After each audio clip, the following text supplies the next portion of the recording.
Reproduction in animals. Sexual reproduction जो है वो रिप्रोडक्शन की ऐसी टाइप है जिसमें टू डिफरेंट गैमीट्स यूनाइट करते हैं और एक न्यू जनरेशन फॉर्म होती है। सो गैमेटोजेनेसिस सेक्सुअल रिप्रोडक्शन के लिए बहुत इंपॉर्टेंट होती है। गैमेटोजेनेसिस का मतलब होता है फॉर्मेशन ऑफ गैमेट्स।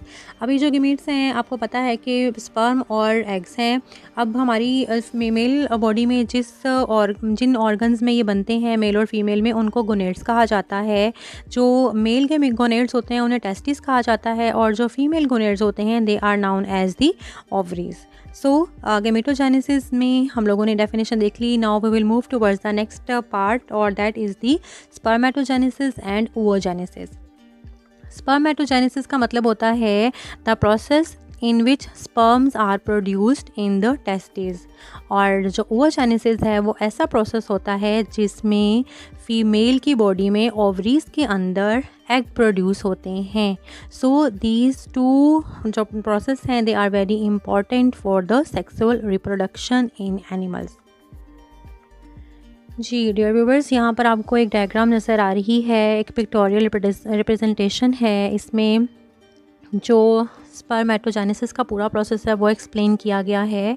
टेस्टिस में स्पेशल सेल्स होते हैं जो कि प्रोड्यूस करते हैं स्पर्मेटोगोनिया।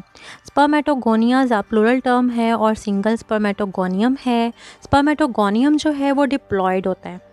अब ये स्पर्मेटोगोनियम जो डिप्लॉयड सेल है वो माइटोसिस के ज़रिए डिवाइड होता है और प्राइमरी स्पर्मेटोसाइट्स बनते हैं। अब प्राइमरी स्पर्मेटोसाइट्स होते हैं दे आर ऑल्सो डिप्लॉयड क्योंकि वो माइटोसिस के रिज़ल्ट में बन रहे होते हैं। जी डियर स्टूडेंट्स, अभी जो प्राइमरी स्पर्मेटोसाइट्स हैं ये मियोटिक 1 के ज़रिए डिवाइड होंगे और 2 सेल्स बनेंगे। आपको पता है कि मियोटिक 1 डिवीजन जो होती है वो रिडक्शन डिवीजन होती है। इसमें नंबर ऑफ़ क्रोमोसोम्स जो है वो हाफ हो जाएंगे और जो सेल बनेगा उसे हम सेकेंडरी स्पर्मेटोसाइट कहेंगे और फिर वो डिवाइड होकर आगे 4 स्पर्म्स बनेंगे। अब यहाँ पे स्पर्म का जो स्ट्रक्चर है वो देखें कि जो आउटर आपको नज़र आ रही है रेड कलर की, दैट इज़ दी एक्रोसोम और उसके अंदर सेकेंड जो पार्ट है दैट इज़ दी हेड और हेड के साथ थर्ड पार्ट नेक है। नेक के नेक्स्ट जो है वो माइटोकॉन्ड्रियल रिंग है और लास्ट जो पार्ट है स्पर्म का वो है टेल।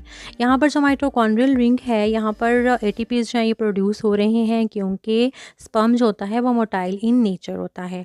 जी डियर व्यूवर्स, अब यहाँ पे oogenesis का प्रोसेस देखते हैं कि ओवोगोनियम जो है वो स्पेसिफिक सेल्स होते हैं जिनसे एग्स प्रोड्यूस होते हैं या जो एग्स में कन्वर्ट होते हैं। ओवोगोनियम डिप्लॉयड होते हैं, माइटोसिस के ज़रिए वो प्राइमरी ओवोसाइट बनाते हैं और फिर उसमें मियोटिक 1 डिवीजन होती है तो सेकेंडरी ओवोसाइट्स बनते हैं। नंबर ऑफ डिवीजन जो रिडक्शन होती है यहाँ पर और हाफ एप्लॉयड में मतलब कन्वर्ट होते हैं और फिर मियोटिक 2 में 4 सेल्स आपके सामने नज़र आ रहे हैं। लार्जर सेल जो है that will be known as the egg और जो रिमेनिंग 3 स्मॉल साइज्ड सेल्स हैं no doubt they are haploid in nature but वो जो हैं they are you can say polar bodies और ये सिंगल मतलब इसमें सिर्फ आप लोगों ने देखा कि स्पर्मेटोजेनेसिस में जो चारों सेल्स थे वो चारों के चारों स्पर्म्स बनते हैं और यहाँ पर सिर्फ जो डिवीजन होती है पूरी उसमें